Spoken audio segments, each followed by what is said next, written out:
Amora's heart nearly stopped. The iron box was still open on the table. Daniel's diary. The old land maps. The yellowed letters. If Chief Gabriel walked into the house now, everything would be over. Another knock. Knock. This time, his voice was calm. Amora, I know you're inside. She quickly wrapped the diary in a piece of cloth and slipped it beneath the loose floorboard. The land maps followed. But before she could hide the last bundle of letters, the front doorknob rattled violently. Chief Gabriel wasn't alone. Several men stood outside with flashlights. One of them was the driver, who walked with a limp.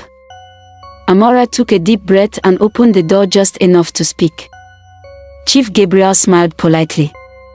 I'm sorry to disturb you this late. What do you want? Amora asked.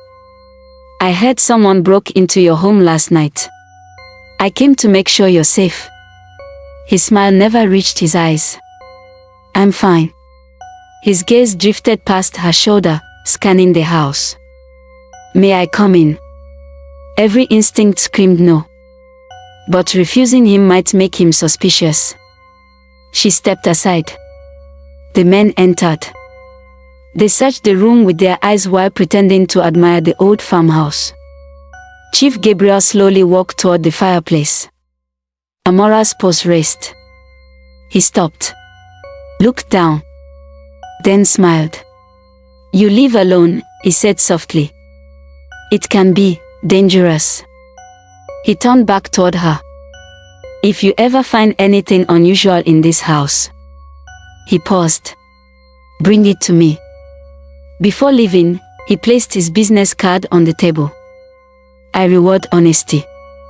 Then he walked out into the rain.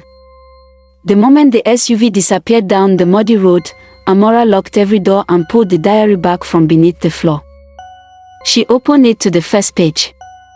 Daniel's handwriting was unmistakable. If you're reading this, trust no one, especially Gabriel. A tear rolled down Amora's cheek. She continued reading.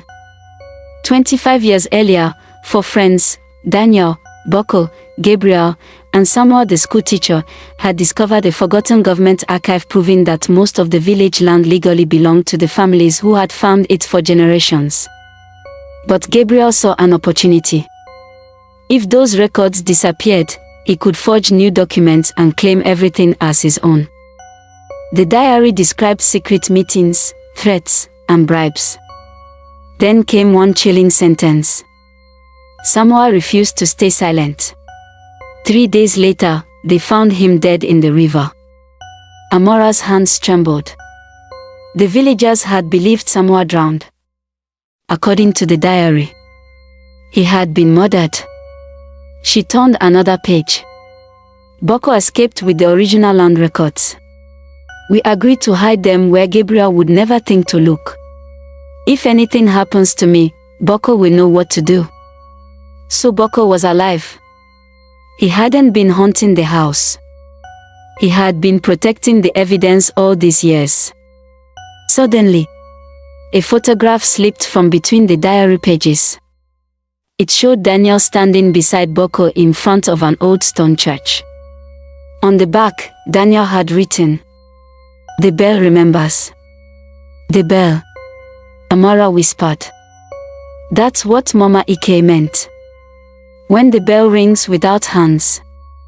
The clue pointed to the abandoned church at the edge of the forest, a place no one had visited in decades. If Boko had left more evidence there, she had to find it before Chief Gabriel did. Just then, thunder shook the windows. The lights from a vehicle flashed across the walls. Amora cautiously peeked through the curtain. Her blood ran cold. Chief Gabriel's SUV had returned. But this time, the headlights were off, and the men were climbing over the back fence. Stay tuned for part 5.